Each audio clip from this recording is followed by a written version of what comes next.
Quand j'étais tout petit, ce qui me bottait, c'était les voiliers et devenir pirate et des choses dans le genre. J'ai vu des films comme Pearl Harbor, La bataille des Ardennes, Tora Tora Tora. Mon grand-père, il travaillait à l'armée de l'air et il nous a raconté beaucoup d'anecdotes.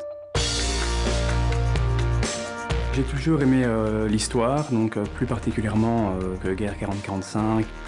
Le Harvard est un avion chargé d'histoire, c'est un avion d'entraînement, donc le dernier palier avant de piloter tout seul et de pouvoir être libre de faire un peu ce qu'on veut dans les airs. Quand j'ai vu le Harvard, il était vraiment grand, alors que moi, ces genres d'avion, je les voyais quand même un petit peu plus petits. Quand je suis monté dedans, à ce moment-là, la pression a commencé à un peu monter.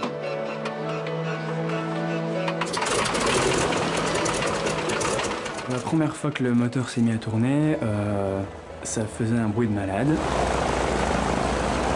C'est quand on est arrivé en bout de piste pour décoller qu'il y a eu un petit stress.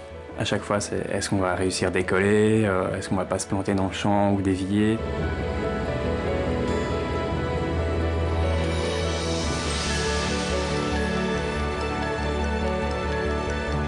Puis une fois qu'on est en l'air, c'est incroyable. Enfin, incroyable. C'est magnifique. Alors avec la mer qui était bleu-verte en dessous, les falaises blanches et le terrain vert derrière avec la ville, les trains, il y avait un château aussi, c'était juste magnifique. Le moment où j'ai pu prendre les commandes, c'est un moment assez génial du vol.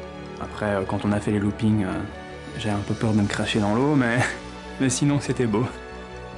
J'ai réalisé mon rêve de piloter un avion de la Seconde Guerre mondiale et de monter dans un avion de la Seconde Guerre mondiale. Et ça m'a aussi donné envie de passer ma licence de pilote pour pouvoir piloter seul plus tard peut-être.